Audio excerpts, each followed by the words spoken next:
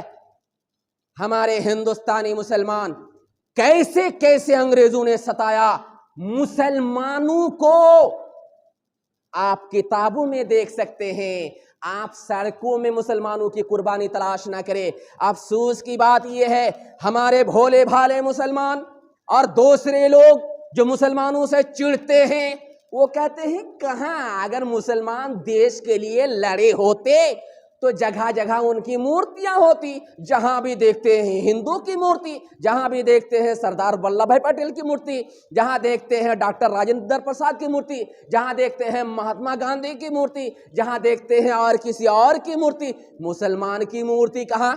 اللہ کے بندو، مسلمان نہ مورتی کی پوجا پاٹ کرتے ہیں نہ مورتی بنانے کی اجازت دیتے. اگر مسلمانوں میں مورتی کی بات ہوتی محمد الرسول اللہ کی مورتی ہوتی، ابوبکر صدیق کی مورتی ہوتی، حضرت عمر فاروق کی مورتی ہوتی، حضرت علی کی مورتی ہوتی، عثمان غنی کی مورتی ہوتی، سارے انبیاء اکرام کی مورتی ہوتی، سارے صحابہ اکرام کی مورتی ہوتی. ان کی مورتی نہیں ہے. جنگ آزادی میں لڑنے والے مسلمان اللہ کے لیے لڑے تھے، اپنی حکومت حاصل کرنے کے لیے، اسلامی حکومت بچانے کے لیے کہ مسلمانوں کا راج تھا. دیش کی خاطر انہوں نے لڑے تھے، مورتی بنانے کے لیے نہیں.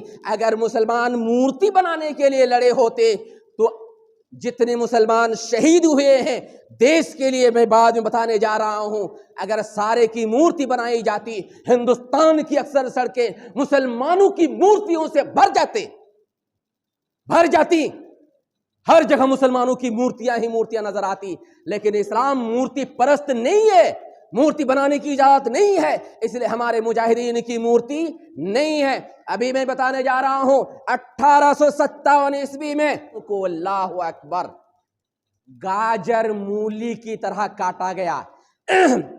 ایک ہندو پنڈت میوارام گپتا مسلمانوں کے سلسلے میں کتاب لکھتے. پنڈت میوارام کی کتاب کا نام ہے مسلم مجاہدین. اس کے صفحہ نمبر 230 پر پنڈت جی لکھتے ہیں کہ 1857 عیسوی میں 5,55,000 مسلمانوں کو ذبح کیا گیا، جن میں 55,000 صرف علماء اکرام تھے. 55,000 علماء اکرام تھے. یہ ہندو پنڈت لکھتے ہیں.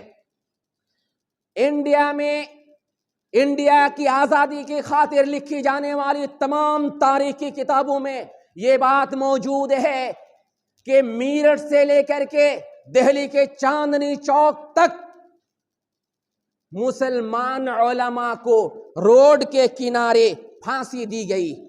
یعنی میرٹھ سے لے کر کے دہلی کے چاندنی چوک تک جتنے بھی درخت ہیں روڈ کے کنارے، سارے درختوں پر مسلم علماء کو لٹکایا گیا تھا، پھانسی دی گئی تھی، اس دیش کے آزاد کرانے میں ساتھ دینے کی وجہ سے۔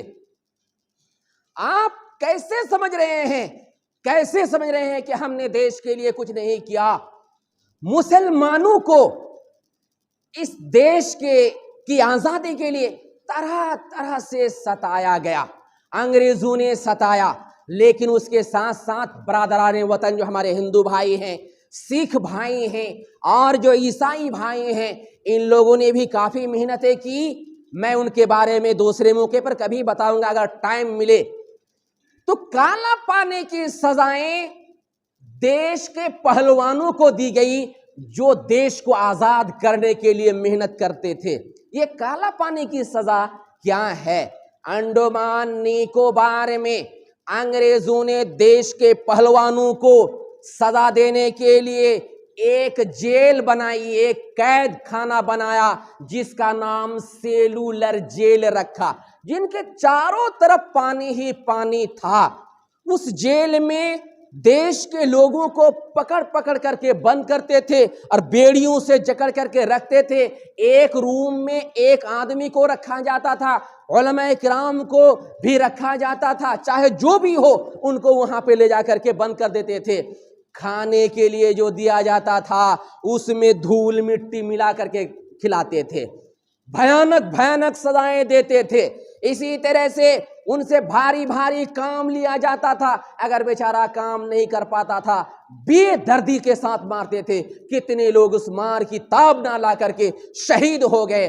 ان میں ہمارے علماء کرام بھی موجود تھے جنہوں نے کالا پانی کی سزائیں برداشت کی، جیسے مولانا جعفر تھانی سری صاحب، مولانا عبد الرحیم صادق پوری صاحب، مولانا حسین احمد مدنی صاحب، مولانا فضل حق خیر آبادی صاحب، مولانا احمد اللہ مدرسی صاحب، اسی طرح سے مولانا محمود احمد دیوبندی صاحب۔ ان علماء کرام کو کالا پانی کی سزائیں دی گئی ہے۔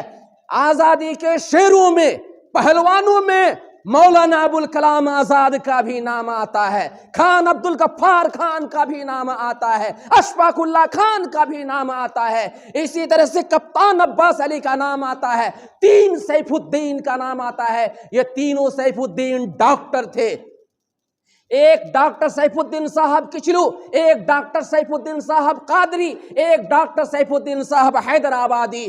اسی طرح سے کیا کہتے ہیں، یہ بھگت سنگھ کا کیس لڑنے والا وکیل بیرسٹر آصف علی کا نام آتا ہے۔ یہ سب مسلمان تھے۔ کیسے آپ جہم کر رہے ہیں؟ کیسے آپ کہہ رہے ہیں کہ مسلمانوں کا دیش کی آزادی میں کوئی حصہ